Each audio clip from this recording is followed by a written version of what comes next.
Yes.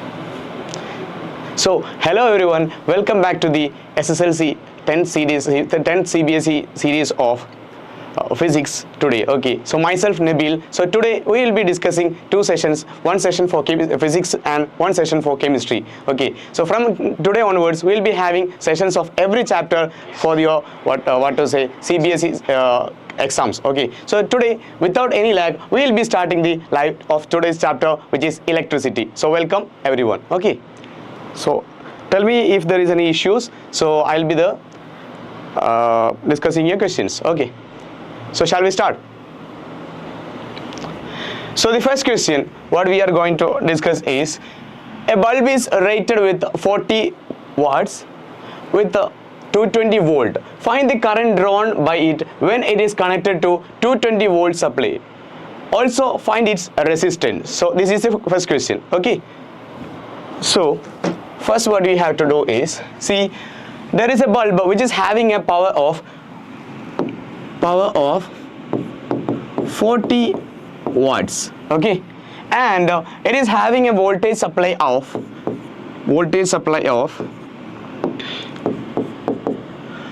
220 volt. So we need to find the current drawn by it, isn't it? Okay, so for finding the current, it is I should be found. After that we need to find the resistance. So first of all we need to find the current. In order to find the current, we don't have a straight away equation, but we know the equation, which is P is equal to VI, which is the equation to find the power. So power is equal to VI. So from this equation, if I am changing this V to this side, I can get P by V, which is equal to I. So if I am doing this thing, so I will be getting, so P by V is equal to I. That is, it is simply 40 watts divided by 220, isn't it? So it is equal to I.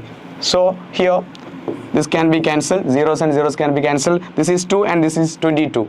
So if I am cancelling, it is 2, it is 11. So I got the answer as I is equal to 2 by 11 ampere. So just keep it there. After this we will be doing what is the resistance. Okay, so here I'm going to find the resistance now. So for finding the resistance, we can take two equations here. Since we have power here, also we have V here, we can either take V square by R, which is equal to P. On substituting to this side, we will be getting V square by P is equal to R. Or else it is very simple that we do have what? This is R, we have I here, we have also V here. So that is, we know the Ohm's law, which is R is equal to V by I.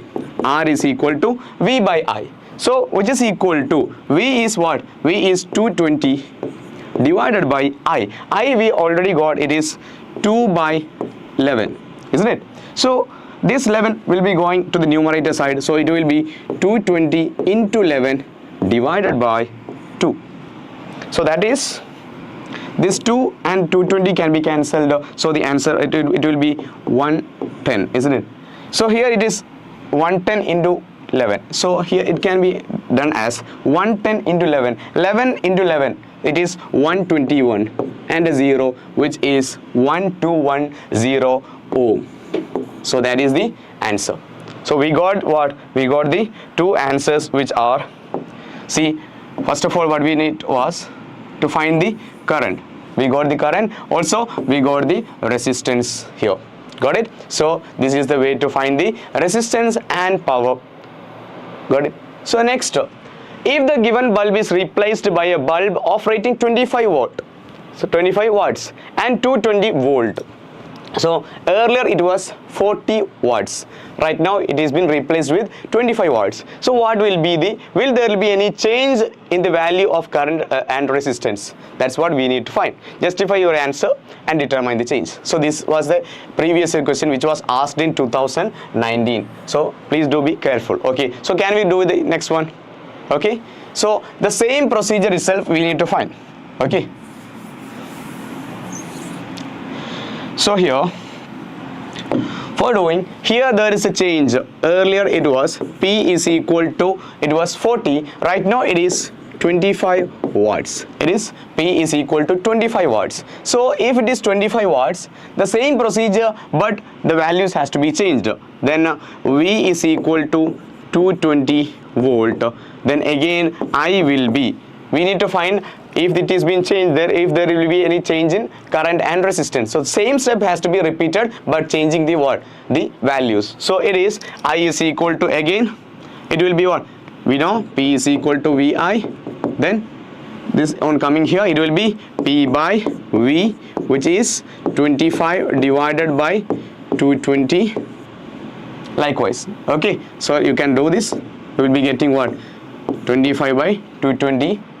Ready? And then taking again, I'm not going to do the full entire step because we have done this everything. Okay, so here it will be what? Here it will be R is equal to again V by I.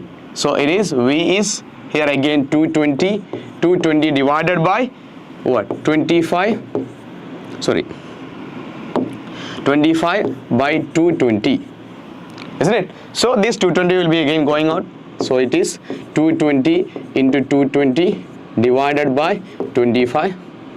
So again, like you can take the zeros in the answer, 22 into 22, and then you can do the answer. So this is the same thing. Right now I'll be going to the next question. So this is the pattern of doing the question. So this is like, this comes under the section which is called power.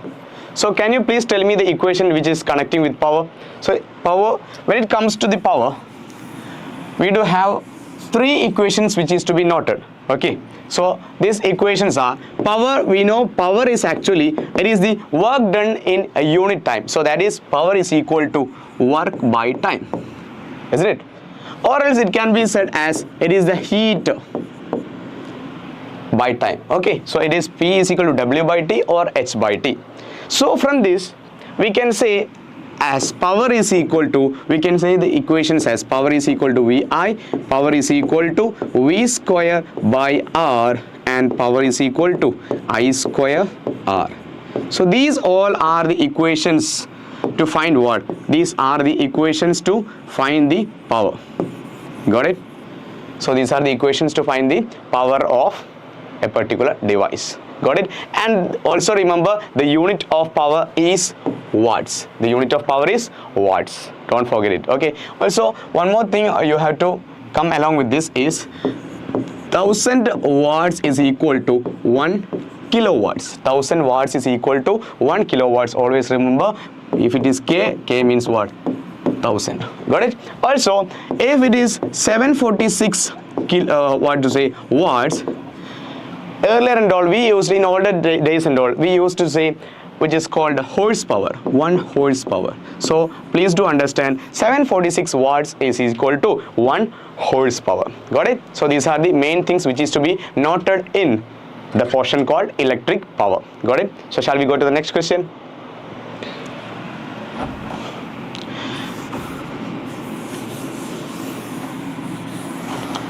So going on to the next question, which is, this question is also a question which is asked in 2019 CBSE.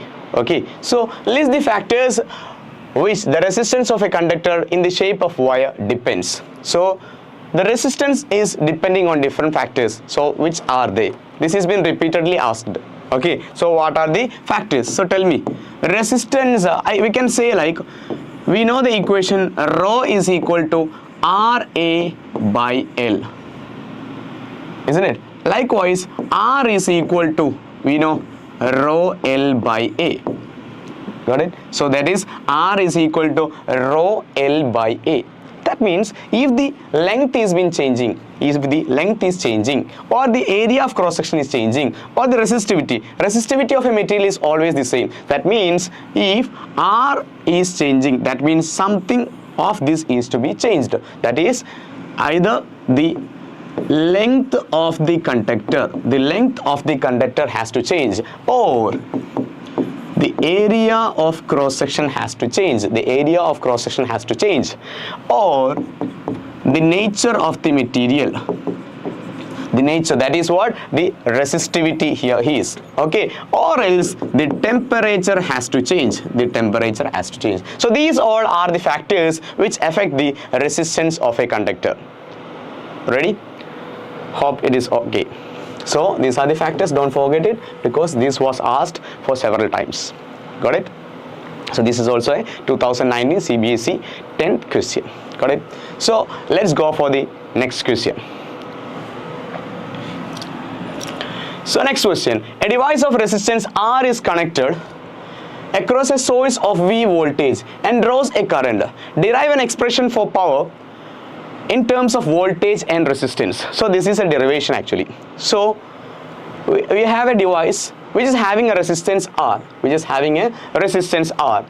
across a source of V voltage and draws a current, isn't it? So we need to find the expression for power in terms of voltage and resistance. Actually, this derivation, the equation has been discussed earlier, the first question which was discussed earlier. So right now we need to find the relation between power, which is equal to something, voltage is there, resistance is there. We need to find the what? Relation or the derivation. So for this, what you have to do is, okay, so first of all, what we need to do is, we know power is equal to W by T, isn't it? Power is equal to W by T, that is work by time. Then what is work actually? We do have another equation, that is potential difference is equal to work by charge. Potential difference is equal to work by charge. That means we can, from this equation, on cross multiplying here, it will be what? W is equal to QV. W is equal to QV. Got it? But one more equation is there. We do know, that is electric current. That is electric current is equal to, it is charge by time. Electric current is equal to charge by time. We do know that, isn't it? It is the amount of charge flowing through a conductor in 1 second. Got it? So that is I is equal to Q by T. That means Q is equal to what? Q is equal to IT, isn't it? Q is equal to IT. So substituting this IT, this is an equation, let it be equation number 1.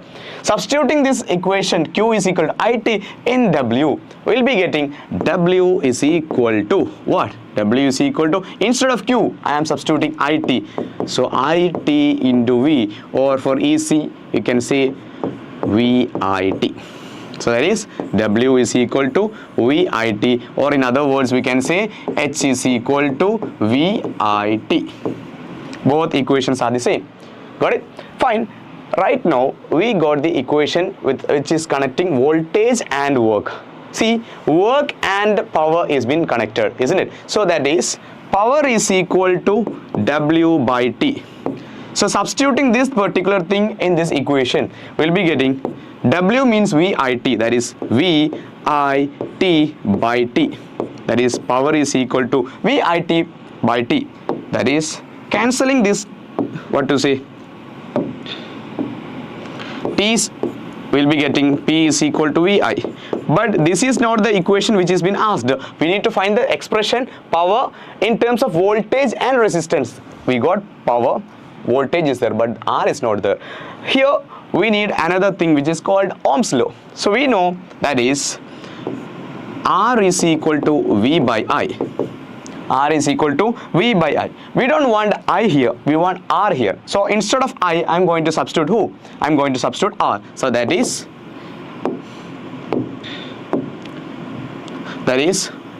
I is equal to V by R. I is equal to V by R. So substituting here, we'll be getting, I'm taking to this side, okay. So that is P is equal to, so instead of I am going to substitute V by R. So we got the equation power is equal to V square by R, and that is the expression which connects the power, which is connecting power. See, I need to find the expression for power in terms of voltage and resistance. See, here it is power, here it is voltage, here it is resistance. So the expression which is connecting power with respect to voltage and resistance is power is equal to V square by R. Hope this derivation is clear for you. This includes all the equation which is there in the chapter actually, other than the series and parallel equations. This includes everything. This one is the power equation. Here this is the equation which connects the potential difference, which is work by charge. And then what is this? This is also the connection between this, and this is the equation which is I is equal to Q by T. All the equation has been included in this thing. Okay, so this is the derivation. Let's go to the next question.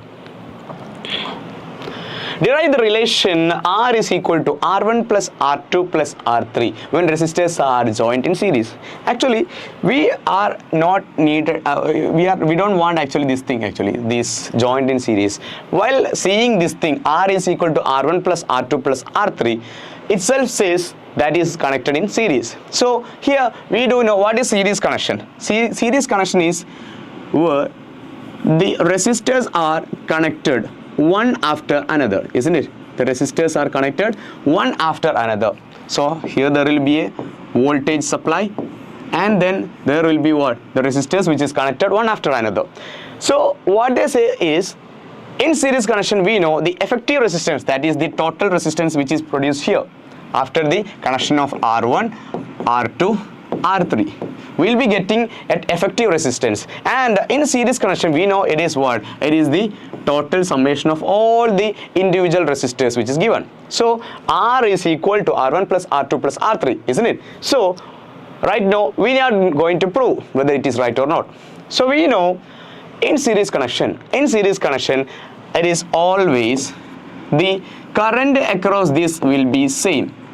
Do understand, this current across the series connection, it will be always the same, but the voltage, okay, the voltage here it is different.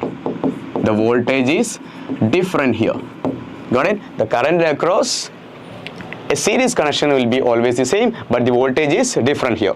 So what I am going to do is, see, we know that is the voltage is different here. So this particular thing, this object will be giving, so if I am providing a current here, this will be passing through it, this will be having a voltage here, a different voltage here, this will be having a different voltage here, this will be having another different voltage here. So the total voltage will be always the sum of these things. Okay, so that is V is equal to V1 plus V2 plus V3. Got it? The total voltage will be equal to V1 plus V2 plus V3. That is the total voltage here. That is V effective. We can say V effective. Okay, and we know by Ohm's law V is equal to IR. V is equal to IR. Hope you know this thing.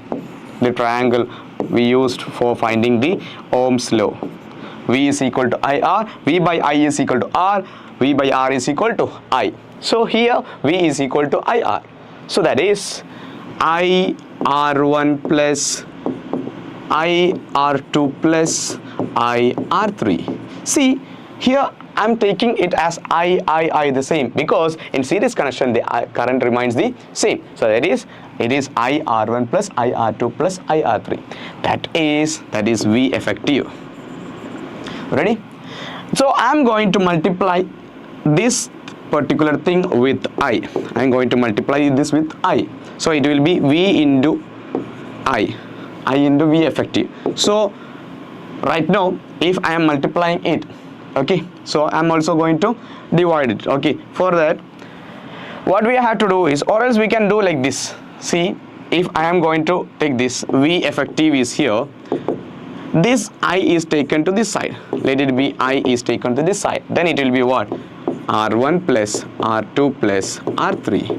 And we know the other equation, that is V by I is equal to R. Then that means here V effective is what? The total voltage. That means R will be what? The total resistance. The total resistance is equal to R1 plus R2 plus R3. Hence we have proved the total resistance across a series connection will be the sum of all the individual resistance. Got it? So this is the derivation to find the what? Series connection actually. So this is also a question which was there in 2019 question. Got it? Let's go to the next question. Next question is very simple, 1 mark question actually. This is, what is the SI unit of electric potential? What is electric potential actually? Electric potential or potential difference or voltage, all the three actually are the same. Okay, so the SI unit of electric potential is what? Is volt. That is volt. It should be what? It should be capital letter V, not what? Small letter v, because this is a name of a scientist, Alessandro Volta. Got it? Fine. Going on to the next one. What is the unit of resistivity? Unit of resistivity is, it is also a straightaway question, but still we know the equation resistivity is equal to RA by L. Resistivity is equal to RA by L. So the unit of R is O, area is what? Length into breadth. So that is length into length, it is meter into meter, which is m square by m. See, on cancellation we'll be getting O meter as the unit. Got it?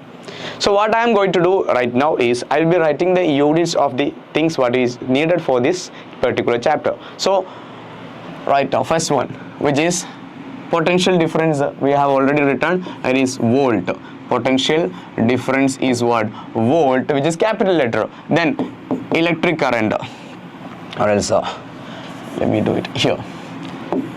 Please do note this, because these are important things which will be asked as for 1 mark question in the beginning of the question paper. So first one, it is potential difference, which is volt, which is actually voltage itself. Then it is current, current is ampere. Then resistance, which is O. Then power, which is, power is what? Watt. Don't get forgotten, because this is also capital letter W, because this is a person's name. This is a scientist name which is called James Watt. Okay. Then next one is fine. What about charge? Charge is Coulomb. This is Coulomb. Then what? Time is usually seconds. Then what and all we have studied. Yes, next one, resistivity, which is ohm meter. Anything else? That's it. These are the main SI units which is to be studied in this chapter. Got it? Fine. Going on to the next one. Sorry. What is the lowest resistance that can be obtained by combining 4 coils of resistance, 4 ohm, 8 ohm, 12 ohm and 24 ohm? So first of all, before going on to the question, I will be discussing the 2 types of connection in detail, and then later on we can go. Okay, so I need to get the lowest resistance, isn't it? So first of all, what I am going to do is, let me tell you, these are the 2 type of connection. There are 2 type of connection which is there, which is first one which is series, and the second one which is parallel, isn't it? Second one is parallel. So series connection is there, parallel connection is there. So let's have a look what type of connection it is. So series connection earlier we have said it is the type of connection in which we are connecting the resistance one after another, isn't it? So I am connecting the resistance one after another. If this particular thing, right now I am just giving only 2, okay, just 2 only, and in parallel connection it is actually 2 resistors are there, but it is being connected as branches. One resistor is there, another one is there, which is being connected as what? Branches. Okay. So here I will be giving a voltage supply, both will be having a voltage supply. So what is the difference in parallel and series connection? Here if I am connecting this series connection, here this is one R1, this is R2, here this is R1, this is R2.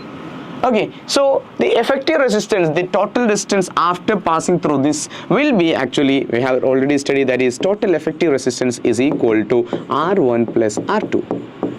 R1 plus R2. That is it. Okay, when it comes to a parallel connection, it is not actually R1 plus R2, it is 1 by R effective is equal to 1 by R1 plus 1 by R2.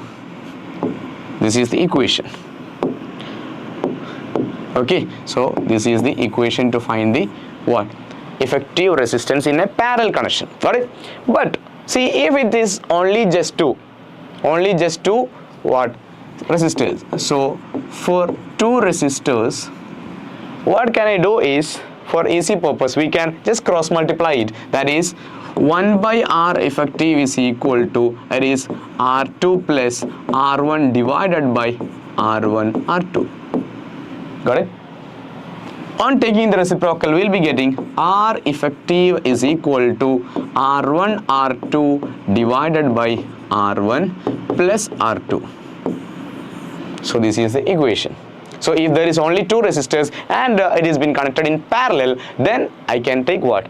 This equation. If there is three, then we cannot take this equation because this is not acceptable for that. Okay, so that is. So this is the next one. Next equation is what? Same equation. These both are the same actually, but this is for two resistors. This can be taken for n resistors. It should be what? 1 by R1 plus 1 by R2 plus 1 by R3, etc., etc. Got it? So fine. Then here R effective is equal to R1 plus R2. Fine. So here, see, I'm going to discuss a new example. Okay, for that, let me take a new example. If that is the situation, means in series connection, there are two resistors. Got it? There are two resistors. This is an example. Okay, so there are two resistors. This is having 2 ohm resistance. This is having 3 ohm resistance. We do have another one which is parallel, which has been connected as branches. Earlier we have said it is being connected in parallel. Got it? So this is again, this is also 2 ohm, this is also 3 ohm. So let's go and check whether what will be the effective resistance which is here and what is the effective resistance here. Ready? So here, as we all know, this is very straightaway equation, which is R effective is equal to R1 plus R2, which is equal to 2 plus 3, which is equal to 5 ohm. See, it is not 2 ohm, it is not 3 ohm, it is greater than both, isn't it? So the effective resistance is been increasing. The effective resistance is increasing. Likewise, if this is the situation, means here there is 2, here also we have taken 2, here it is 3, here it is 3. So what about this situation if it is in parallel connection? For easy purpose, we have done that. We know the equation R effective is equal to R1 R2 divided by R1 plus R2. This is the equation. So it is 2 into 3 by 2 plus 3, which is 2 into 3 is 6, 6 by 5. 6 by 5. 6 by 5 means 5 by 5 is what? 5 by 5 is 1. The one remaining is the 1 divided by 5 is what? It is 0.2. So the answer is 1.2 ohm. The answer is 1.2 ohm. See, here we are taking 2 ohm and 3 ohm together, and I'm getting a resistance which is greater than that.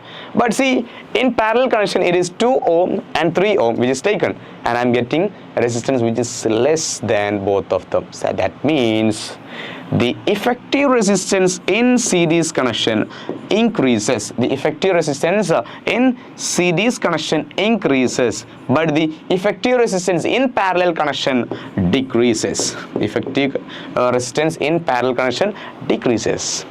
Got it? So if you want very high resistance, it should be connected in series connection. If I need to get a low resistance, effective low resistance, then I should be connecting it in what? Parallel connection. Got it? Fine.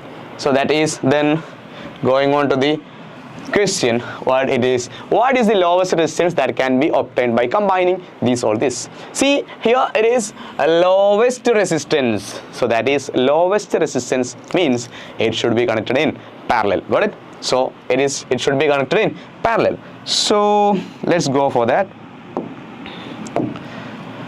So tell me, these are 4 ohm, 8 ohm, 12 ohm, 24 ohm. Got it? So these are 4, 8, 12 and 24 ohms.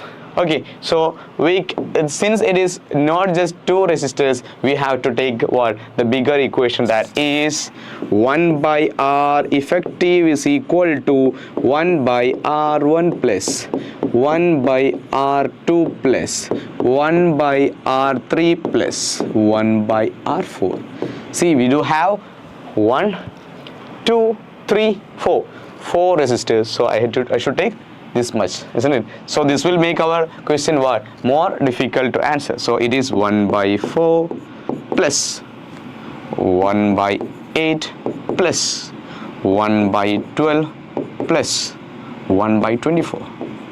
So what can we do? See here, these all things can be what? Multiplied, and we can get the common multiple as 24. So keeping the common multiple as 24, we can be added together. If the denominators are kept what? The same, we can be adding these all the numerators. So in order to make the what? Denominators the same, I am going to multiply all these 3 to make it as 24. So that is here, for easy understanding, I'll be writing it different letter. Okay, so it is 4 into, we know to get 24 it should be 4 into 6. Okay, 4 into 6, so into 6. Okay, here 8 into 3 is 24, so here into 3. 12 into 2 is 24, 12 into 2 into 2. Here is nothing needed, 1 into 1. So we can do it as 6 into 1 is 6, 6 plus 3 into 1 is just 3 plus, it is what? 1 plus again 1. So it is not 1, it is 2. It is 2 plus 1 divided by 24. Got it? So it is equal to 6 plus 3, 9, 9 plus 11, it is 12. 12 divided by 24. So this is actually 1 by R effective. This is 1 by R effective. So we got the answer as, yes, we got the answer as 1 by R effective is equal to, it is 12 by 24.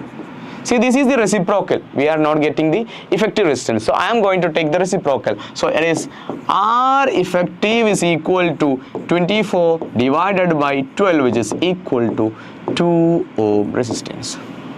Got it? See, we have 4, we had 8, we had 12, 24, all these things, and the effective resistance is being decreased. That is why we will be getting the lowest resistance which is offered. Got it? So in order to get the lowest resistance, it should be always in parallel, and or else it should be in what? If we need to get the highest resistance, it should be in what?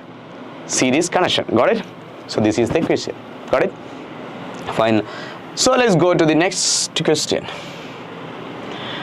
The expression that relates QI, the expression that relates QI and T and QV and W are given respectively, and we need to finalize whether which is right or wrong.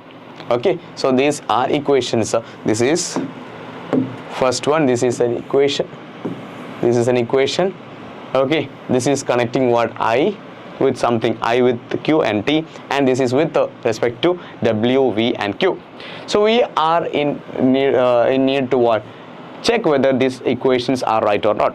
Okay, so first equation, I is equal to Q by T. It is right because electric current is equal to, it is the amount of charge flowing through a conductor in unit time. Got it? So it is I is equal to Q by T. So this is what? Right. This option, this particular option is right. But next one, that is W is equal to V by Q. We have studied it as V is equal to W by Q. V is equal to W by Q, but it is not here. It is written as W is equal to V by Q. So this is wrong. So the option A is also wrong. Got it? Fine. What about C? Let's go for the C. What is this? Q is equal to IT. It is not. I is equal to Q by T. So this is also wrong. So we are not going to check that one. Next one is I is equal to Q by T, very right. Then Q is equal to, it is Q is equal to, it will be what? W by V, isn't it? If I am cross multiplying, if it is coming to the side, it is Q is equal to W by V. So which is Q is equal to W by V, it is not there. So let's go for the second one. It is Q is equal to IT. I is equal to Q by T, that is Q is equal to IT. That is perfectly fine. What about the next one? We know V is equal to W by Q. So it is what? QV. So this is also perfectly fine. So the right equation of this is the option what? Option B. Q is equal to IT and W is equal to VQ. Got it? Fine. So let's go to the next one. A wire of given metal having length L and area of cross section A has a resistance 4 ohm. Okay, what would be the resistance of another wire of same material of length 1 by 2 and the area of cross section what? 2A. So here this is a good question, which is like earlier I had a length of L and an area of what? A. And what was the resistance was? It was R is equal to 4. R was 4. So earlier it was 4 ohm when the length was kept as what? L and A. Right now I need to find the new resistance of the material if the length is what? Made to half and area of cross section to what? It's double, isn't it? Earlier it was just A, then it is 2A, that is it is increasing and the length is been half. Got it? So the R dash, that is the new what? Resistance will be here, since the resistivity of the material is not changing. What? I'm not changing the resistivity. It is R is equal to L by 2. See, the length has been decreased to half. So it is L by 2 divided by area of cross section is 2A.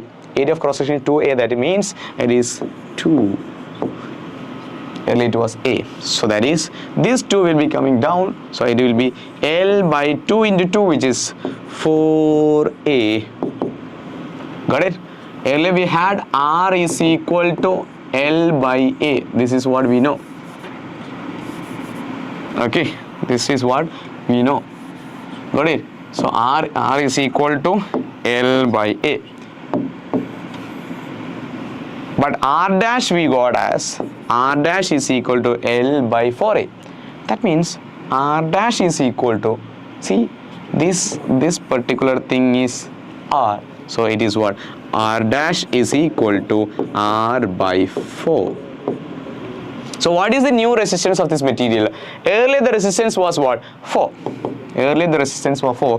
Right now it will be 4 by 4. It is what? It is 1 ohm. So the new resistance of this material is what? 1 ohm. Got it? So this is the thing. Yes. Next question. If in a resistive circuit, if the current is increased to 2 times, the percentage change in the amount of heat dissipated in the circuit would be. This was the question which is asked last year. Okay, so if in a resistive circuit, if the current is increased to 2 times, the percentage of amount of heat. So that is, we need to find what is the change which is there with respect to heat. Okay, with respect to current. So what is the relation which is there with the heat and current? H is equal to what? We know H is, we do have an equation. Before that there is a law which is Joule's law, isn't it? There is a law which is called Joule's law. So what is Joule's law say? Joule's law states, Joule's law, every one of you know that H is directly proportional to I square RT. H is directly proportional to I square RT. So it is simply what this says, what? H is what? H is heat. This is what? Electric current, this is what? This is resistance, this is what? This is time. Okay, so we know that heat which is produced in a current carrying conductor is directly proportional. This is what? This is directly proportional to current, resistance and time. So if they are asking to state the Joule's law, what it is? It is simply the heat dissipated or the heat generated in a current carrying conductor is directly proportional to, see, this is product here. It is directly proportional to the product of the square of electric current, resistance of the material and the time taken. So again, Joule's law states that the heat generated in a current carrying conductor is directly proportional to product of square of electric current and the resistance of the material and the time taken. So this is the Joule's law. So we can also write it as H is equal to I square RT. In other words, we can say H is equal to VIT. I'm not going to derive it. H is equal to, other words we can say V square by R into T. V square by R into T. So these are the equations to find heat. Got it? So these are the equations to find heat. So, but the question which is asked here is, in a resistive circuit, if the current is been increased, okay, if the current is been increased, so that is here, earlier it was I square RT, H is equal to I square RT. Here I am just increasing the current to 2 times, that is H dash, the new heat which is needed to be found.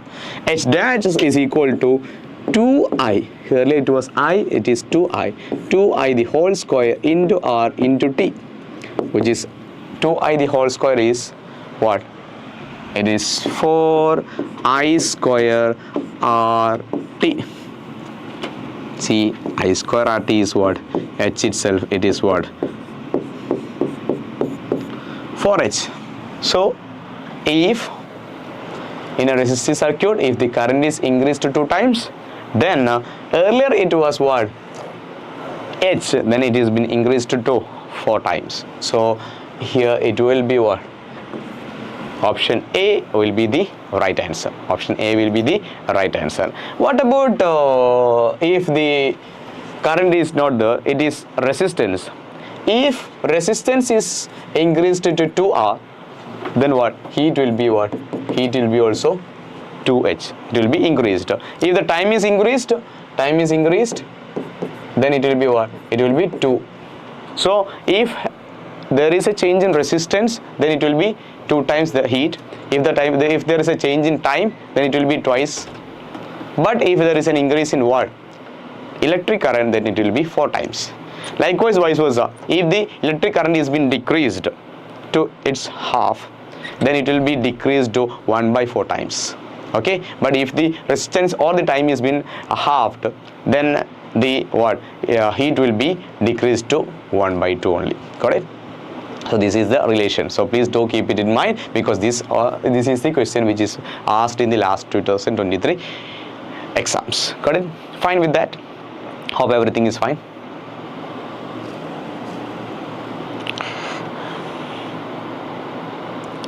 Okay, fine. Yes. Let's go for the next question.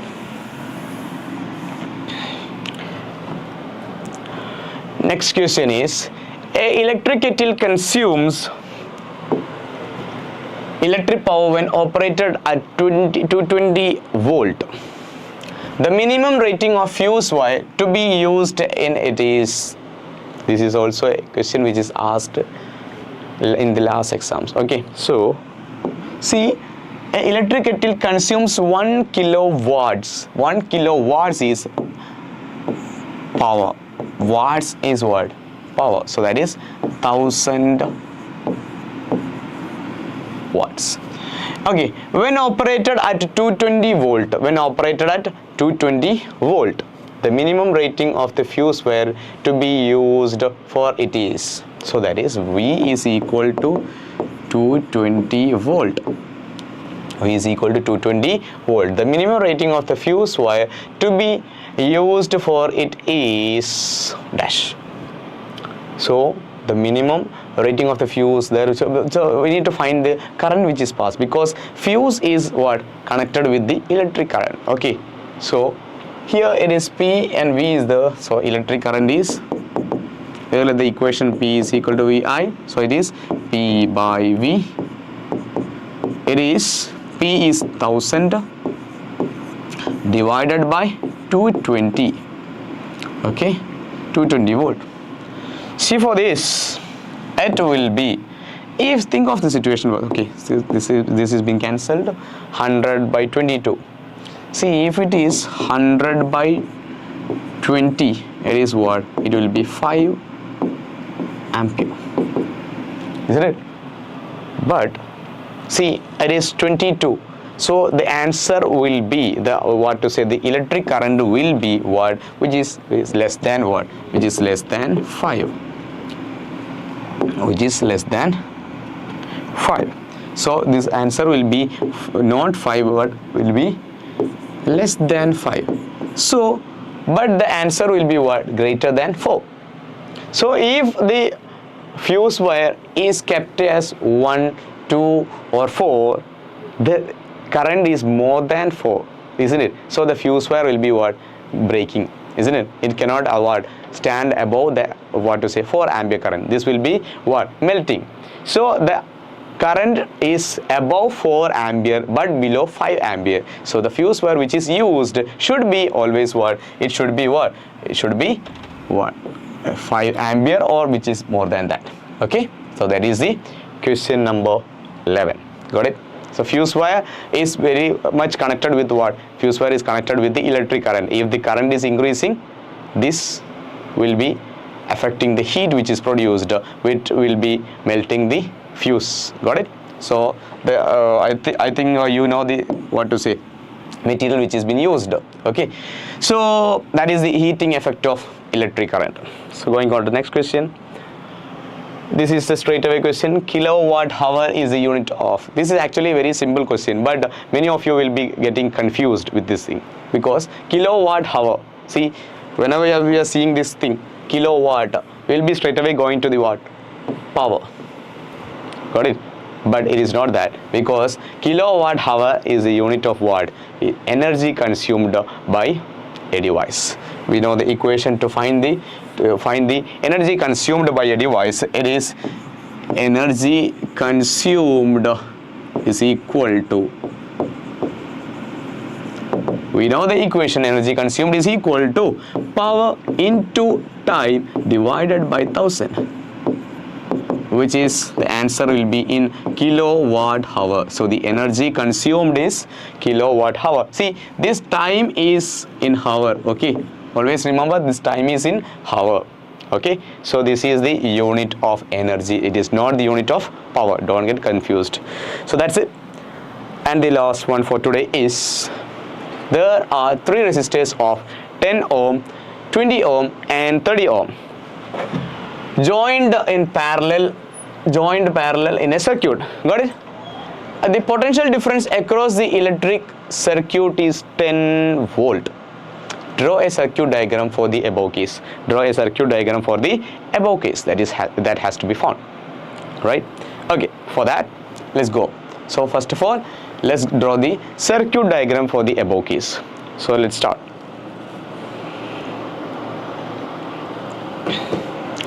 So we need to draw the circuit diagram for this above case, but it is to be in what?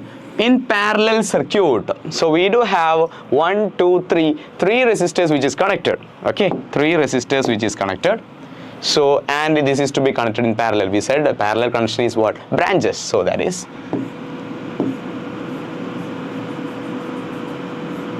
one resistor is connected, another resistor which is connected, another resistor which is connected. Okay, and then which is combined again. Then this is what? Then it is been connected with a 10 volt supply. 10 volt supply. Connected with a 10 volt supply, and then this is being connected with a 10 ohm, 20 ohm, then 30 ohm, This is the connection. Got it? So 10 ohm, 20 ohm, 30 ohm, and then it is with a 10 volt supply. Got it? Fine. So first question is done. Next, find the total resistance of the combination of resistance. Again, the combination of resistance. This is what? Parallel connection. So B, it is what? 1 by R is equal to, or 1 by R effective is equal to 1 by R1 plus 1 by R2 plus 1 by R3. Got it? So which is equal to 1 by 10 plus 1 by 20 plus 1 by 30. See, for this all, I can either take 30 as the common one, or else I can take common denominator as what? 60. I can take the common denominator as 60. That means it is 10 here. In order to take 10 as 60, I should be multiplying it with what? I should be multiplying it with 6. So 10, 6 into 6. Got it? Here, to make it 60, what? I need to multiply it with 3. So here it is 3. Here, for that, it should be multiplied with what?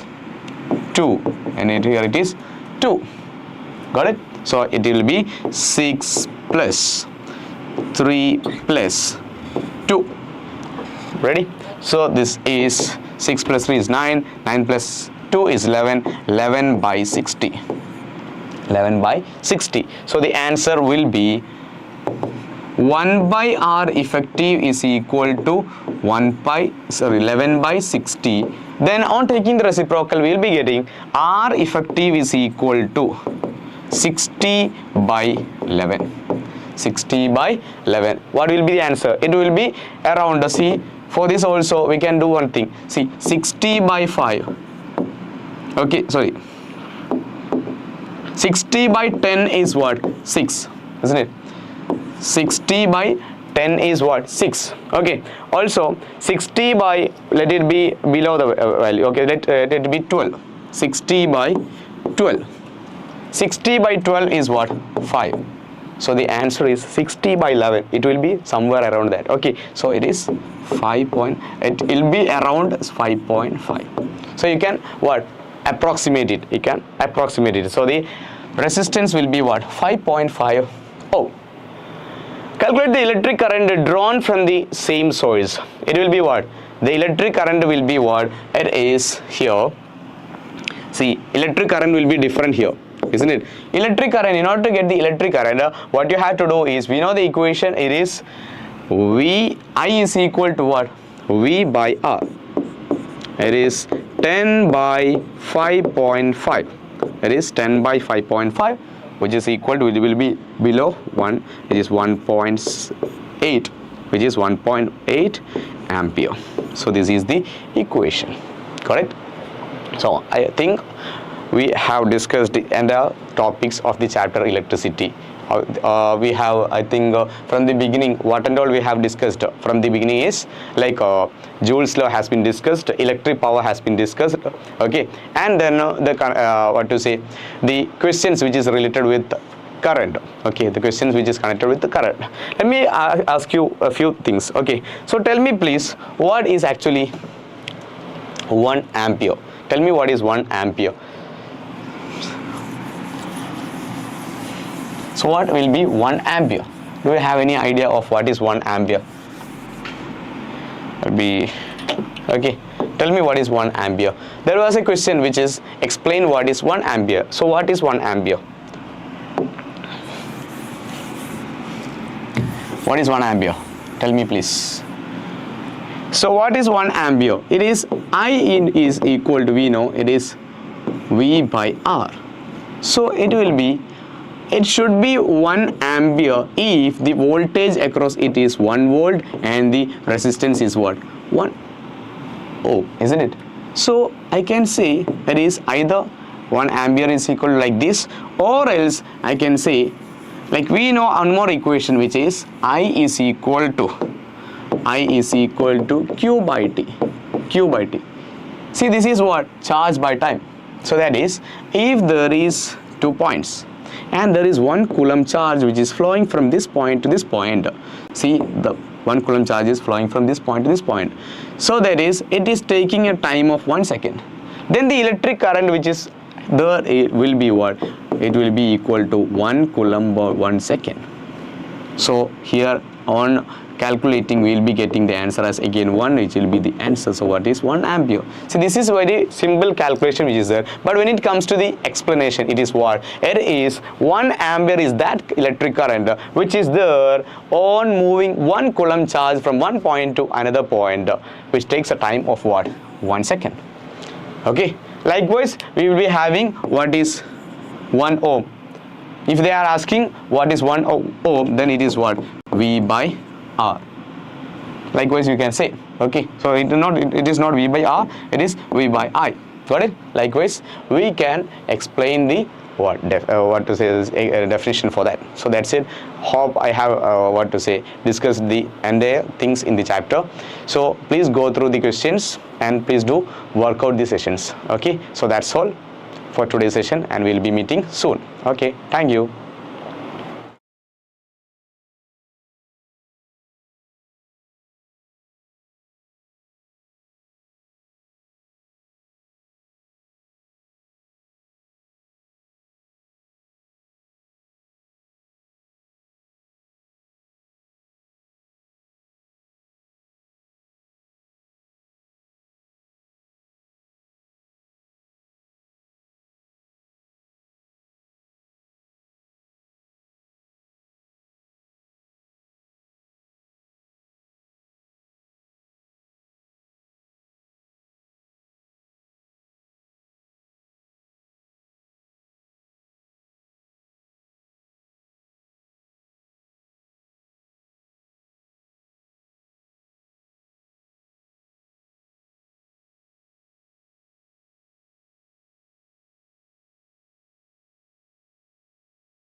Dear all, can you hear me?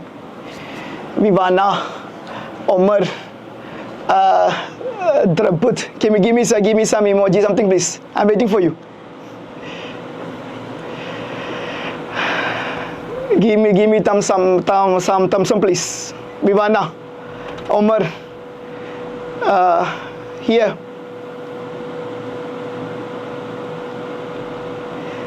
Is everything is fine? Am I audible? Voice, video, things are fine? Yeah, fine. Omar, sure. Yeah, Vivana.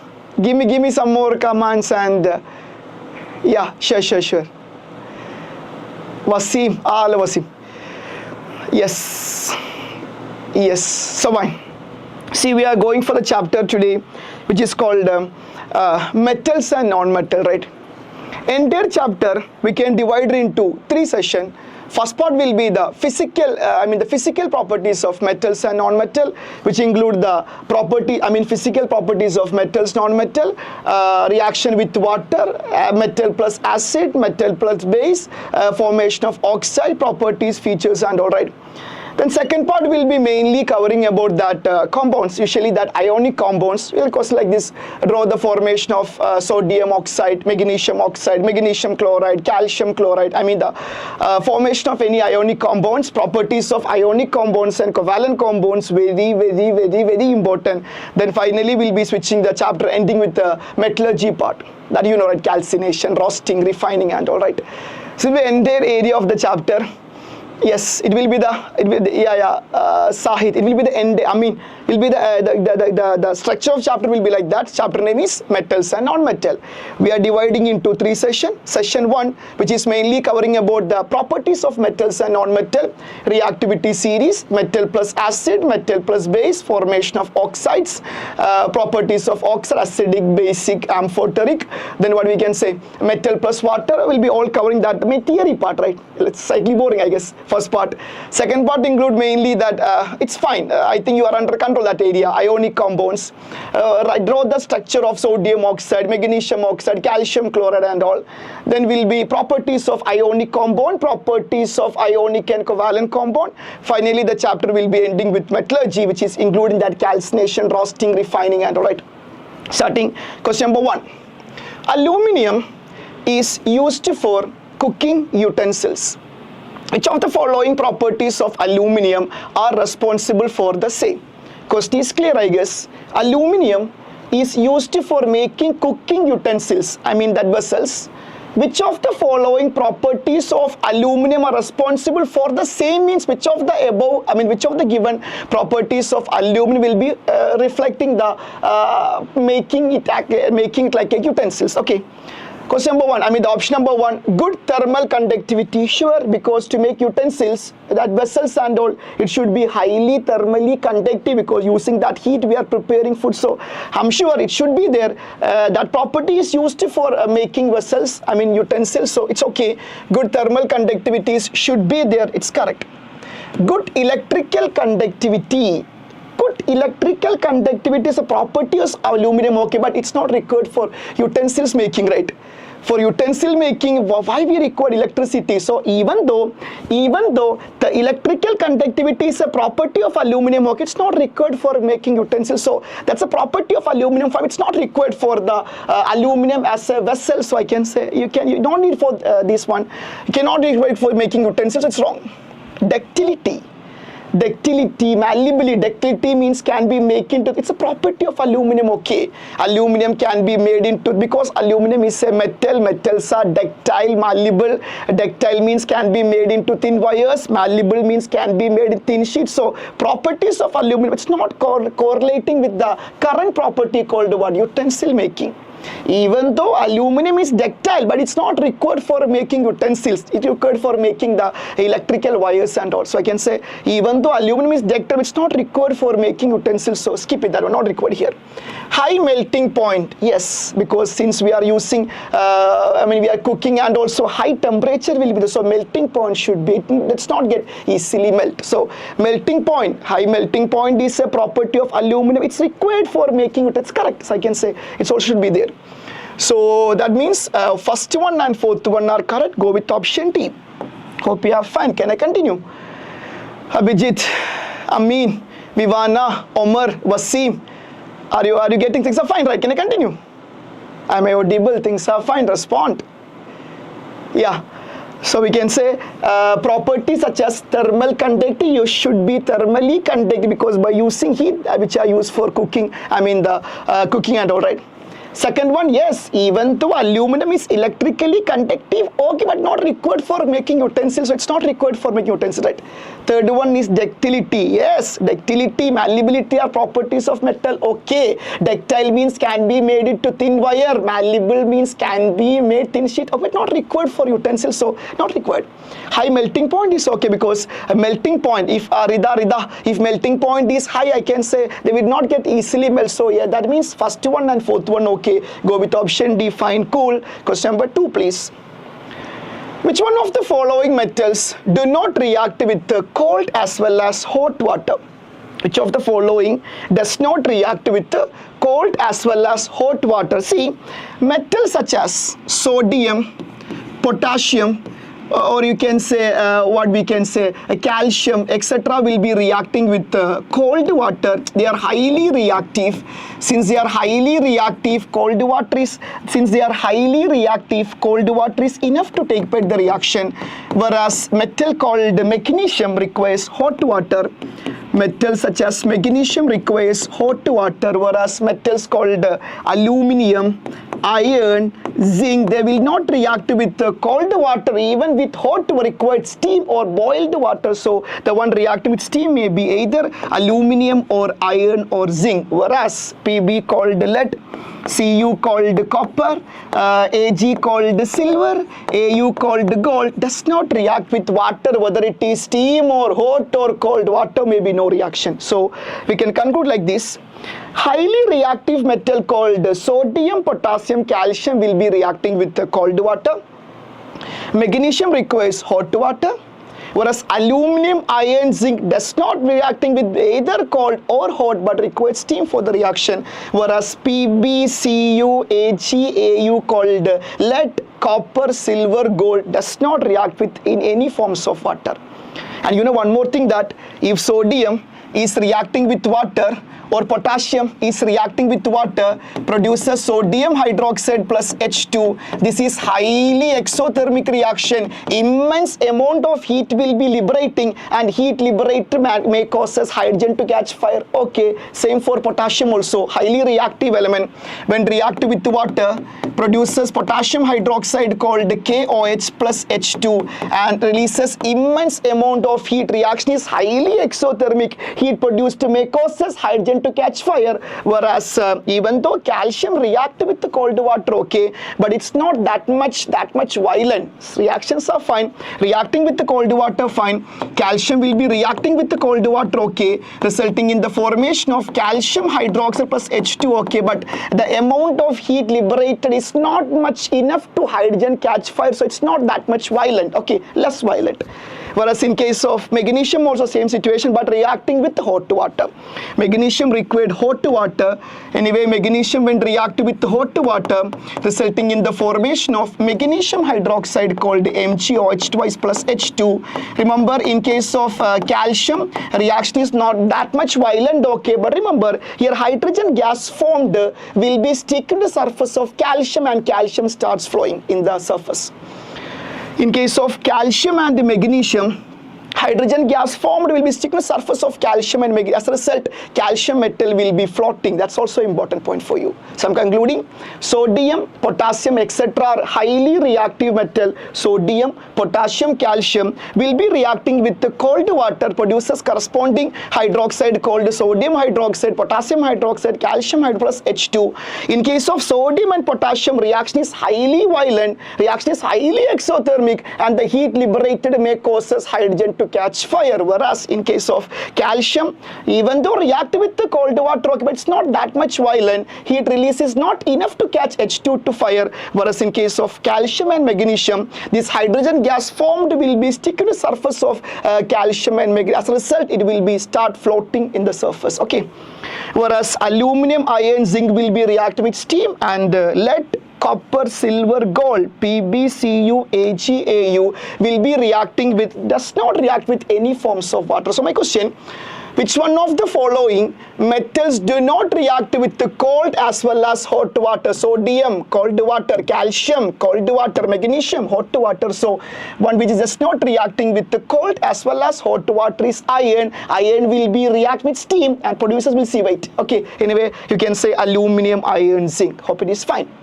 Option D is the right answer. Tell me, are you here? Even 12 people not I mean, you 2 people the most energy that you use, okay? Be more energetic, okay? You know, 12 people are more energetic than you. Yeah, this make more power. Yeah, Khalid, sure, Wasim, Omar. Okay, continue. Now, next question. Which of the following oxide of iron would be obtained on prolonged reaction of iron with steam?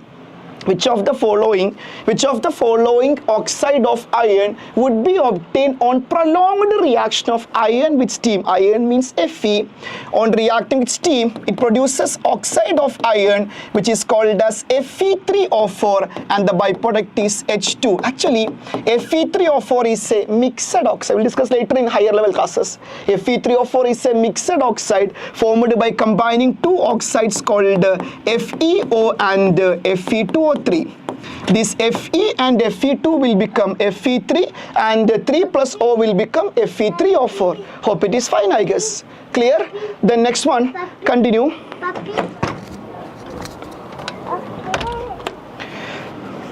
See, so that it's clear, I guess. So iron on reaction with prolonged reaction with steam produces Fe3O4 plus H2, okay? That Fe3O4 is actually a mixed oxide formed by combining FeO and Fe2O3. This Fe and Fe2 will become Fe3O and O3 will become O4. So perfect. You can go with option C. Fe3O4 is the right answer. Okay, remember Fe3O4 is a mixed oxide formed by combining FeO and Fe2O3. Okay, on combining 2 plus 1 called 3, 3 plus 1 called 4. Okay, next one. Generally, metals react with acid to give salt and hydrogen gas. Which of the following acid does not give hydrogen gas on reacting with metal except manganese and magnesium? You are familiar, right? These all are example questions, some higher level, but I know you are fine. Let's do it, a quick revision only, okay? So question, generally, metals react with acid to give salt and hydrogen. Which of the following acid does not give hydrogen gas? Which of the following acid does not give hydrogen gas on reacting with metal? In general, when a metal react with acid produces salt plus H2, or when a metal react with base produces salt plus H2. But remember that acid should not be HNO3, because HNO3 is a powerful oxidizing agent. It will be converting hydrogen into water. In general, we can say when a metal, example zinc, react with acid called HCl, or again same example zinc will reacting with an acid called H2SO4. In general, when metal react with acid produces salt plus H2, here salt will be ZnCl2 plus H2, and here the salt will be ZnSO4 plus H2. In general, when metal react with acid produces salt plus H2, but acid should not be HNO3, because HNO3 is a powerful oxidizing agent. HNO3 will convert hydrogen into water. HNO3 will oxidizes H2O into water, but HNO3 can produce H2 with some metal called magnesium and manganese. But HNO3 can produce H2 with some metal called magnesium and manganese. Once again, generally, metals react with acid to give salt and hydrogen gas. Which of the following does not give hydrogen gas on reacting with metal except manganese, magnesium? Go with option HNO3, nitric acid. Okay. So my question for you, in general we can say metal plus acid give you salt plus, example Zn is a metal, plus acid called HCl give you ZnCl2 plus H2. Okay, zinc is a metal, H2SO4 is acid, will be giving salt called ZnSO4 plus 2. Okay, but that acid should not be HNO3, because HNO3 is a powerful oxidizing agent, will oxidizes H2 into water. but it can produce H2 with some metal called magnesium and manganese. So answer is HNO3. Hope you are fine. Next one. Which of the following are not ionic compounds? We have two classes of compounds called ionic compounds and covalent compounds. Ionic compounds are formed by transferring of electron, which is formed between metals and non-metals. Whereas covalent compound is formed by sharing of electron, which is formed between non-metals. Isn't it right? Ionic compounds and covalent compounds. Ionic compounds are formed by transferring of electron between metals and non-metal, whereas covalent bond is formed by sharing of electron between non-metal. Why we are transferring? Why we are sharing is to achieve stability. An atom will achieve stability if the valence electron is 8. The rule is called octet rule. Octet rule. Ionic compounds, covalent compounds. Ionic compounds are formed by transferring of electron. Covalent compounds are formed by sharing of electron. Why we are transferring? Why we are sharing? To achieve stability. Stability is a condition where valence electron is 8. Rule is called octet rule, proposed by Lewis and Cossell. Lewis and Cossell. We'll discuss it later in grade 11. Wait. So we can say ionic compounds are formed by transferring of electron, okay, between metals and non-metal. Whereas covalent compound is formed by sharing of electron between non-metals. So here my question, which of the following are not ionic? Not ionic means covalent, okay. See first option, KCl. You know NaCl is a famous example for ionic compound, right? Sodium, it's a metal. Chlorine is a non-metal. Bond between metal and non-metal is called ionic compound. So NaCl is ionic compound. It's not an ionic one. We need which is not ionic one. Actually, sodium chloride. It's a famous example. Sodium chloride, magnesium chloride, calcium oxide, magnesium. They all coming under a category called ionic compound. No doubt, because coming example, right? Anyway, in general, I can say ionic compound is formed by transferring of electron between metals and non-metal. Sodium is a metal, chlorine is a non-metal, so bond will be ionic. So it's an ionic compound, sure. Same KCl, sodium, potassium, same group, same family. So you can say, or you can say potassium is a metal, chlorine is a non-metal, so the bond will be again ionic compound. Whereas hydrogen is a non-metal, chlorine is a non-metal, the bond between non-metal will be covalent. So HCl is a covalent compound. What about CCl4? CCl4 is a tetrahedral molecule. We'll discuss later classes. CCl4 called tetrahedral molecule. Anyway, it's again a covalent bond because carbon is a non-metal. Chlorine is a non-metal. Bond between non-metal will be called covalent compound. Bond between non-metal will be called. So which one is not ionic means go with either HCl or CCl4. I mean option 2 and 3. That is B is right answer. Hope it is fine. Vivana, sure. We're done before this class, right? Now let's see the sixth one. So things are clear, I guess. Ionic compound, covalent compound. Ionic compound is formed by transferring of electron between metals and non-metal. Covalent compound is formed by sharing of electron between non-metal. Remember why we are transferring, why we are sharing to achieve stability. Stability is a condition where valence electron is 8. That rule is called octet rule, proposed by a scientist called Lewis and Cossell. Lewis and Cossell, okay. Now sixth one. Which of the following properties is not generally exhibited by ionic compound? Which of the following properties is not generally exhibited by ionic compounds? We have ionic compounds and my prediction for you. We have two compounds called ionic compounds and covalent compound. Ionic compound is formed by transferring of electron between metal, non-metal, okay, which is soluble in water. Which is soluble in water, insoluble in organic solvent, which is having high melting point and boiling point due to the strong electrostatic force of attraction between oppositely charged ion. Discussing about ionic compound. Ionic compounds are soluble in water. Ionic compounds are soluble in water and they have high melting point and boiling point due to high strong electrostatic force of attraction between oppositely charged positive negative ion. These ionic compounds are insulator in solid state but conductor in molten and aqueous, because in solid state movement of ions are restricted, but in aqueous or molten form, jelly type, aqueous and molten, ions are available and the movement of ions will lead to electricity. So generally we can say ionic compounds, we can say ionic compounds. Shiga, sure.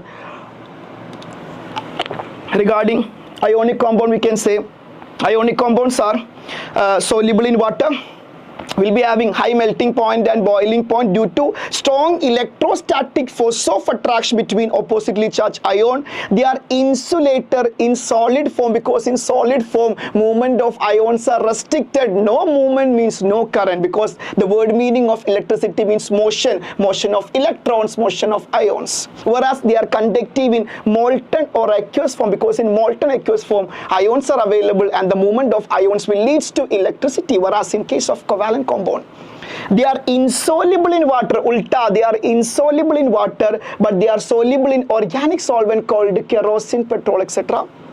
Second one, they are having low melting point and boiling point because of weak electrostatic force of attraction. Will be having low melting point and low boiling point due to weak force of attraction between the molecule. Weak force of attraction between the molecule. Whereas the third one, we can say they are always insulator.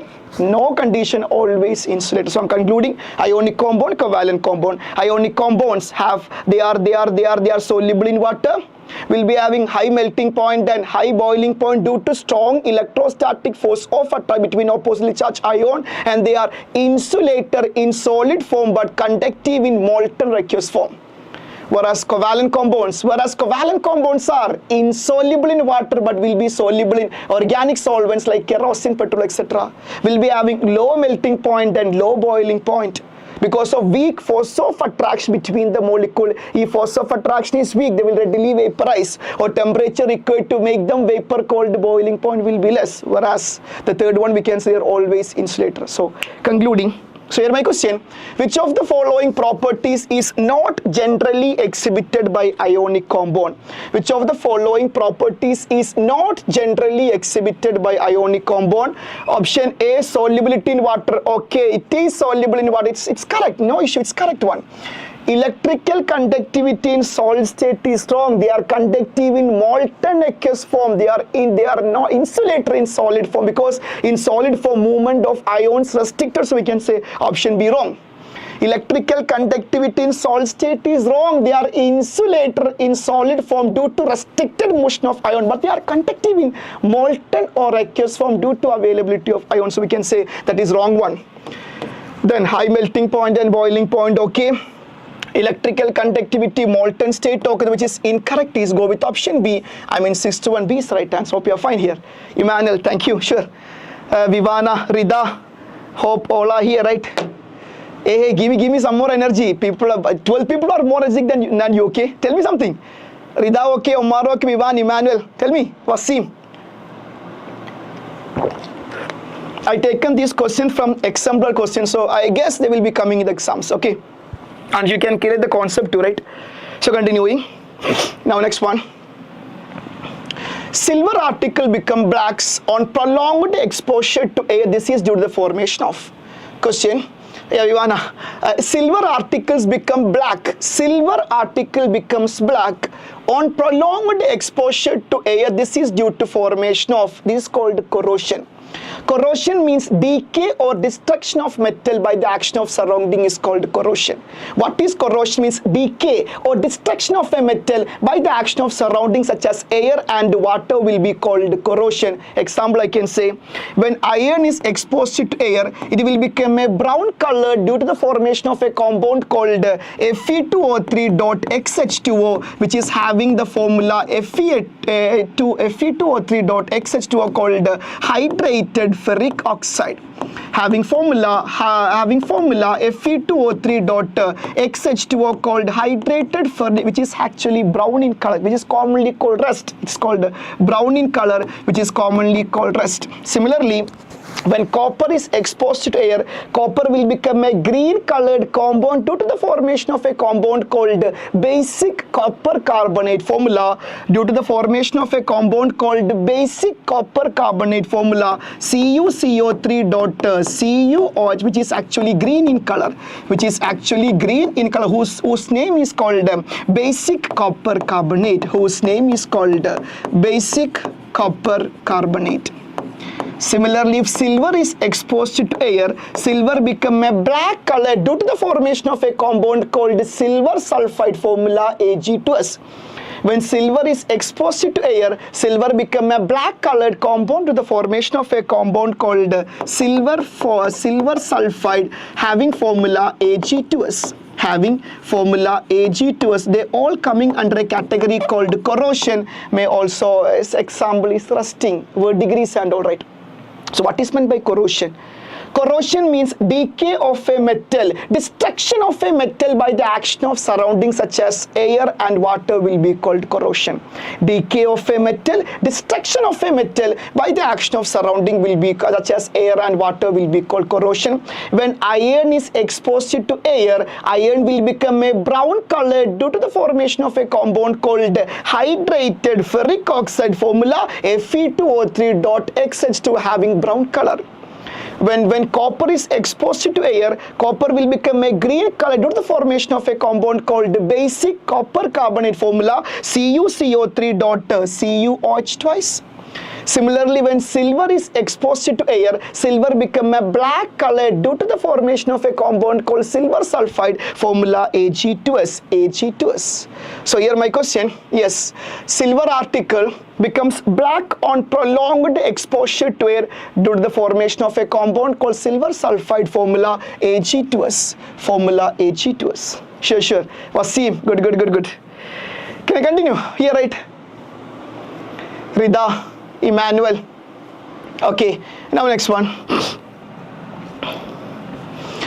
Stainless steel is very useful material for our life. In stainless steel, iron is mixed with. Stainless steel is very useful material for our life. In stainless steel, iron is mixed. They all are called alloys. Alloys are called mixtures of metal. Example, we can say brass, bronze, German silver, solder. They all are some examples of alloys. Are you okay? So what are alloys means? Alloys are mixtures of metal. They are homogeneous mixtures of two or more metal. Example, I can give you brass is a mixture of two metal called copper and zinc. Bronze is a mixture of two metal called copper and tin. Sn is called tin. Whereas solder, which is used for that solder welding wires, it's called solder. That solder is a mixture of lead and tin. That solder is a mixture of lead and tin used for welding wires because of its dash. What? Because of its dash. Why? Solder is used for welding wires because of dash. Why? Give me answers. Give me the answer. Solder is used for welding wires due to dash. Give me the answer.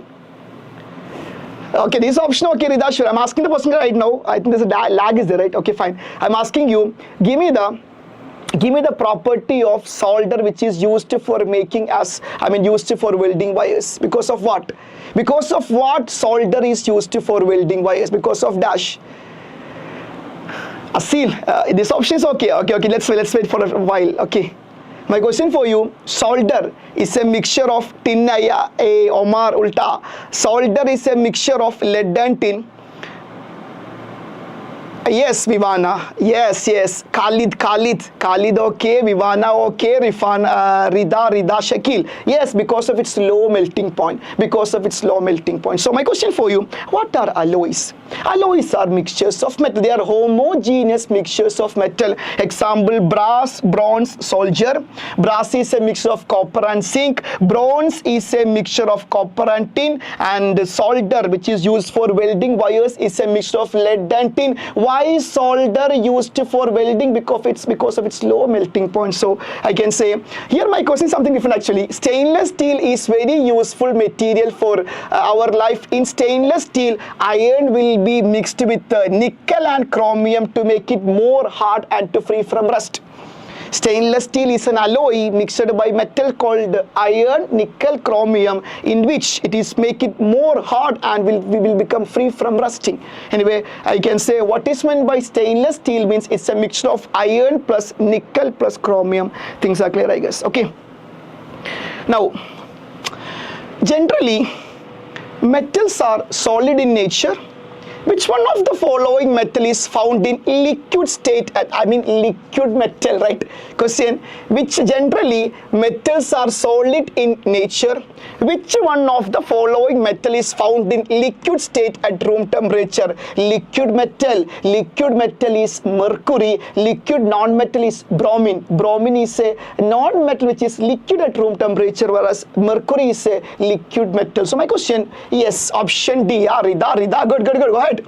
Generally, metals are solid in nature. Okay. My question, which one of the following metal is found to be in liquid state at room temperature? Or liquid metal? Answer is mercury. Liquid non-metal will be bromine. Can I ask you one more question? What are alloys of mercury called? Alloys of mercury are called dash what? I'll wait for 2 seconds, fine.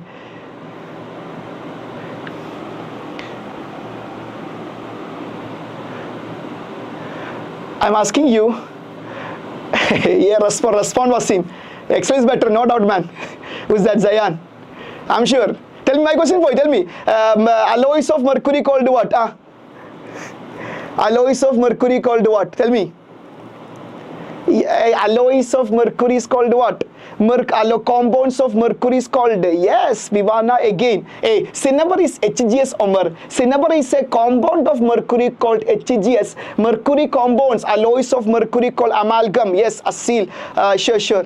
Yeah. So we can say the mercury compounds are called amalgam or alloys of mercury. Here my question was liquid metal. Liquid metal is mercury. Liquid non-metal will be bromine. So liquid metal, it's bromine. Option D is the right answer. Go ahead, please. Question number 10. Which of the following metals are obtained by the electrolysis of their chloride in molten state? Which of the following metals are obtained by electrolysis of their chlorides in molten state? See, what is meant by, it's coming under a category called metallurgy portion or extraction of metal, right? You know, metals are not available in free state. They are available in a compound form. That compound form will be called minerals. From minerals, you should take the required metal, okay? But we cannot extract metal from all minerals. We can extract metal only from a few minerals, which are calling it as ore, and the impurities associated with ore will be called gangue. The branch of chemistry dealing with extraction of metal from ore is called metallurgy, calling it as metallurgy, okay? Calling it as metallurgy. So the required metals are not available in free state. They are available in a compound form or a mixture form called as minerals. From minerals we should extract the required metal, okay, but we cannot extract metal from all minerals. You can extract metal only from a few minerals called as ore. Impurities are called gangue. Entire branch of chemistry, yes. Cross check, Omar.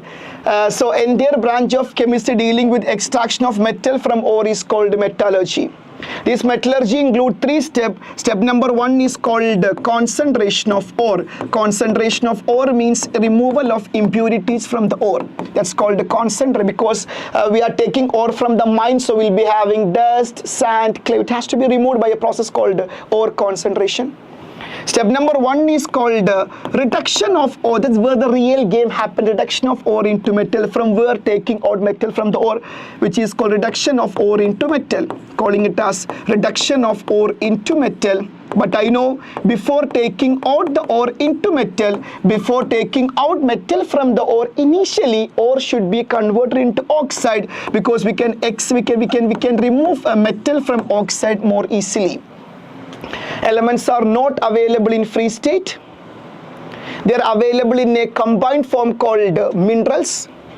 But from all minerals we cannot extract metal. Okay, we can extract metal only from a few minerals called ore. That means all ores are minerals, but all minerals are not ore. Impurities associated with them is called gangue. Entire branch of chemistry which deals with extraction of metal from the ore. Entire branch of chemistry dealing with extraction of metal from ore is called metallurgy, including 3 steps. Step number 1 is called concentration of ore, removal of impurities from the ore. Step number 2 is reduction of ore into metal. Take out metal from the ore, which is, but the thing is, before taking out metal from the ore, initially convert ore into oxide because we can extract metal from the oxide form very easy. You can make into oxide. You can make into oxide more easily either by using calcination or roasting. You can make into oxide ore either by calcination or roasting. Step number 1, or concentration, removal of impurities from the ore. Step number 2 is a real game happening called reduction of ore into metal. Take out ore from metal, take out metal from ore, take out metal from ore. But before taking out metal from the ore, initially ore should be converted into oxide. Why? Because from oxide form we can take out metal easily. You can convert into oxide either by using calcination or roasting. Calcination or roasting. So after calcination and roasting, expected question, difference between calcination and roasting, please go through it. Anyway, after calcination roasting, you will be, the oxide form of ore will be available, okay? From the oxide ore, you can take out metal by a process called as reduction. You can take out metal by a process reduction. Reduction can be done with the help of carbon, or can be done with the help of aluminum, or can be done with the help of electricity. If you are using carbon for reduction, the process will be called smelting, okay? So if you are using carbon, you can use either carbon or aluminum or electricity, fine. You can use either carbon or aluminum or electricity, fine. If you are using carbon, the process is called smelting. The process will be called smelting. If you are using aluminum, it's famous reaction called thermite reaction, used for joining railway tracks and cracked machine part, famous reaction, which is used for joining railway track and cracked machine part. So I'm concluding right now. I'm discussing about metallurgy. Elements are not available in free state, they are available in a compound form called minerals, okay? But we cannot extract metal from all minerals. We can take out metal only from a few minerals called ore. Impurities are called gangue. The entire branch of chemistry dealing with extraction of metal from the ore is called metallurgy. Step number 1, ore concentration or removal of impurities from the ore. Step number 2, the real game happening, reduction of ore into take out metal from the ore. But before taking out metal from the ore, initially ore should be converted to oxide. Why? Because from oxide form we can take out metal easily. You can convert into oxide either by using calcination or roasting. So after calcination or roasting, oxide form will be available, okay? You can take out metal from the oxide form by using the process called reduction. Can be done with the help of carbon or aluminum or electricity. If you are using carbon, process will be called smelting. If you are using aluminum, the process is called the thermite process, which is used for joining railway tracks and cracked machine part. If you are using electricity, the process is called electrolysis. Usually electricity or electrolysis will be used for high reactive metals such as sodium, potassium, calcium, magnesium, etc. Usually electricity or electrolytic reduction will be used for those highly reactive which is lying on the top of the reactivity called sodium, potassium, etc. And if you want to get 100% purity metal, we'll go for third step called as refining. My expectation for you, they may ask difference between calcination, roasting. Please go through it perfectly. Hope the things are fine for you. Okay, step number 1, ore concentration, removal of impurities from ore. Step number 2, reduction of ore into metal or taking out metal from the ore, but before taking metal from the ore, initially convert into oxide either by using calcination or roasting. So after calcination or roasting, you will get oxide form. Fine. From the oxide form, metal can be taken out with the help of either carbon or aluminum or electricity. If you are using carbon, process will be called smelting. If you are using aluminum, process will be called aluminothermy or thermite process, which is used for joining railway tracks and cracked machine part. If you are using electricity, which will be called electrolysis process or electrolytic reduction, which is mainly used for a highly reactive metal called sodium, potassium, magnesium, calcium and all. If you want to get 100% purity, you can go for refining too. Hope things are fine. So here what? Which of the following metals are obtained by the electrolysis of chloride? Means you can show high reactive metals as yes, sodium and calcium. 1 and 2 go with option D. It's correct, sure. Yeah. Why this, Homer? Be cool, man. Parvati, it's D, right? I mean sodium, calcium, 1 and 2 go with option D. Can I continue? Question number 11, please. Next one. Although, simple, right? Although metal form basic oxide, which of the following metals can form amphoteric oxide? Amphoteric oxides are those oxides which can react with both acid and base, forming salt and water. Amphoteric oxides are those oxides which will be reacting with both acid and base, forming salt and water. Examples are aluminum oxide called Al2O3 and zinc oxide called ZnO are the famous two examples for amphoteric oxides for you. So what are amphoteric oxide? Amphoteric oxides are those oxides will be reacting with both acid and base, forming salt and water. Two famous examples are aluminum oxide called Al2O3, zinc oxide called ZnO. Will be react with both acid and base, forming salt and water. Okay, if it possible, please by heart the reaction of what happens if aluminum oxide react with acid called HCl, or what happens if aluminum oxide Al2O3 reacting with NaOH. Expected equation from this area. So amphoteric is fine, will be reacting with both acid and base, forming salt and water, aluminum and zinc. So here option contains aluminum, option C is right answer. Hope you're fine. Okay. Question number 12, please. We generally, non-metals are non-conductors of electricity. Which of the following is a good conductor? You know, carbon. Carbon is basically a non-metal but available in three forms called diamond, graphite, fullerene. The one graphite is a conductor one because of availability of free electrons. They are coming under allotropes of carbon. These all are coming under allotropes of carbon. Repeating question once again. My question was, generally, non-metals are good conductors of electricity. I mean not conductors of, because metals are good conductive. Non-metals are not conductors of electricity. Which of the following is a good conductor of exception case? Carbon is a non-metal. Will be available in three forms. They are called allotropes of carbon called diamond. They all are coming under category called allotropes of carbon. They have three allotropes of carbon called diamond, graphite and fullerene. Carbon is available in three forms or three different physical forms of carbon is called allotropes of carbon called diamond, graphite, fullerene. Diamond is a three-dimensional tetrahedral structure, you know diamond structure, right? Graphite is hexagonal layers, graphite is hexagonal layers, whereas fullerene is soccer ball, football structure called soccer ball structure, will be having soccer ball structure. Diamond is very hard, graphite is a soft one.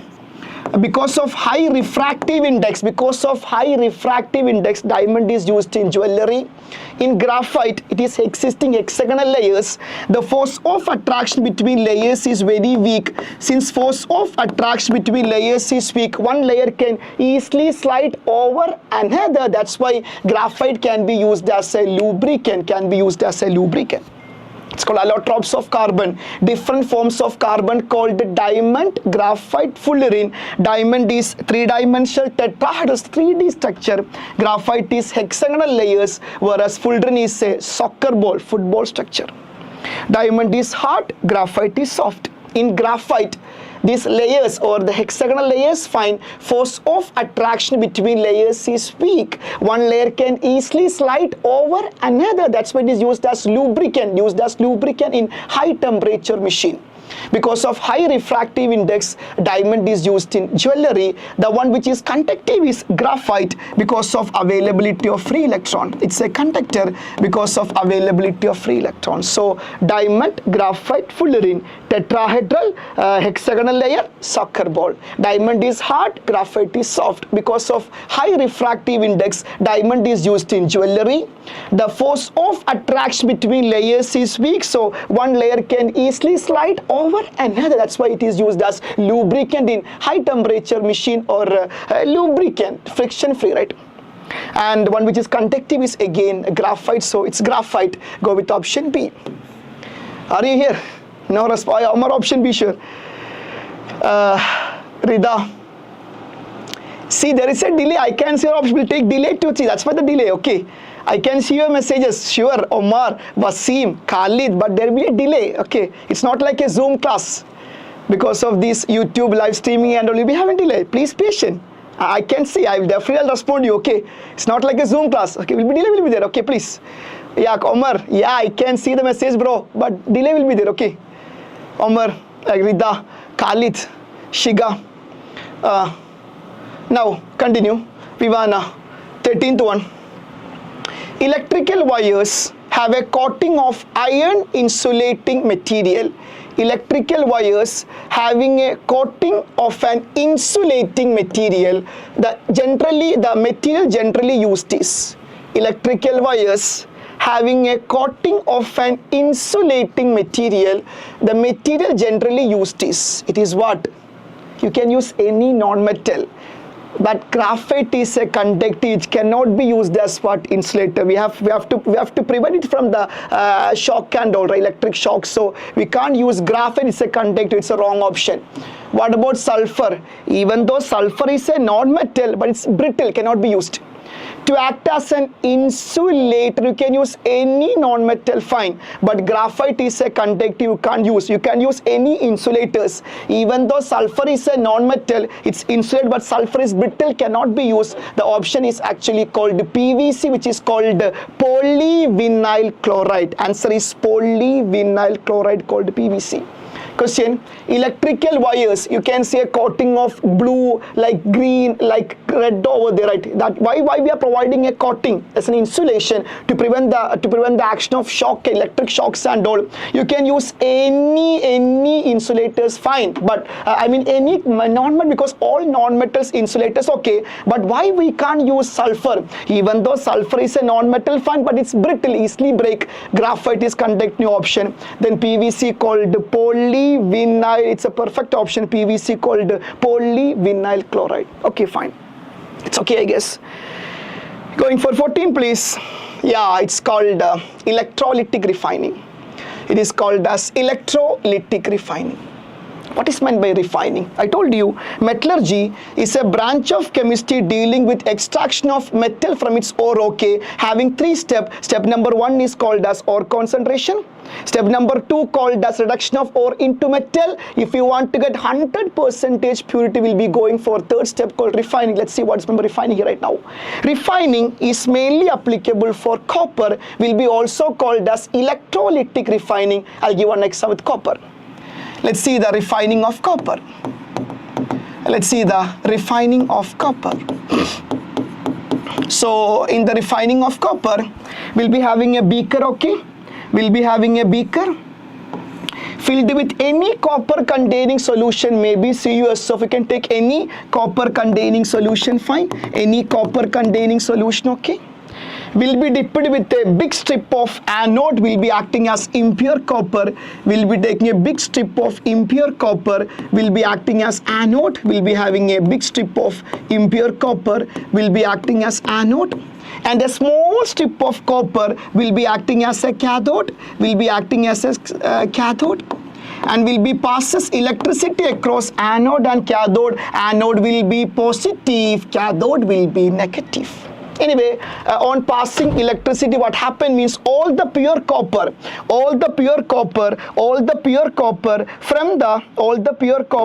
from the anode will move towards the cathode, and the size of cathode will be increasing. All the impurities, all the pure copper from the anode will be moving towards the cathode, and size of cathode will be increasing. All the impurities will settle down below the anode as anode mud. All the impurities will settle down below the anode as anode mud. Below the anode as anode mud. Okay? Repeating what is called electrolytic refining. Refining means to get 100% purity for extracted metal. We are going for third step called refining. Fine. A best example for refining will be electrolytic refining, applicable for copper. We'll be having a beaker filled with any copper containing solution. We'll be having two metal rods called as anode and cathode. Anode will be a big strip of copper. Cathode will be a small strip of copper. Anode will be connected with positive terminal, and cathode will be negative. Anode will be positive. Cathode will be negative. As a process of this electrolytic refining, all the impure copper, all the pure copper from anode will be going towards cathode. Size of cathode will be increasing, and all the impurities will settle down below the anode as anode mud. Let's cross which is a better option here. Option A. This is option A. Here anode is negative, so it is wrong. In option B, anode is positive, okay. Cathode is negative, okay. And copper is moving from anode to copper, okay. But I know impurities are settled down below the anode as anode mud, so it's again wrong option here. Impurities are coming below cathode, wrong. What is meant by electrolytic refining? We'll be having a copper containing solution, okay. Dipped with any copper containing solution, okay. We'll be having two metal rod called anode and cathode. Across anode and cathode will be passing electricity. Anode will be positive, cathode will be negative. And anode will be a big strip of copper. Cathode will be a small strip of copper. During this process, all the impurities, all the pure copper will be moving from anode to cathode. Size of cathode will be increasing. All the impurities will settle down below the anode as anode mud. Okay, so now option C. Cathode is negative, okay. Anode is positive, okay. And people or copper is moving from anode to cathode, okay. Yes, it's perfect, I guess. And impurities are coming below anode, fine. What about option D? Anode is positive, okay. Cathode is negative, okay. But movement is different. We should move from what? Anode to cathode. But here movement is different, so I can say it's not my option. That means option is C. Hope you got something right. Yeah, Khalid, Vivana, it's option C. That's all for today. As we said, we'll be wind-upping with sharply 1 hour, so it's fine. See, we'll be continuing live tomorrow also. Tomorrow you will be having biology and physics. Chapter will update soon. Please revise the portion and come.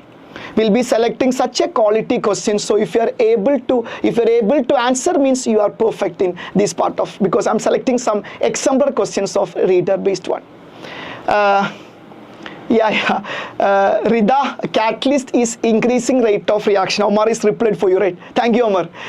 So can I wind up right now? Hope you got something regarding the metallurgy part, I guess. So tomorrow's we'll be doing with the portion from biology and physics. I'll update the portion in the group, in our streams, I mean in online platforms and all. You please revise and come, we can have an enjoy session, okay? Thank you, bye. We'll see you tomorrow.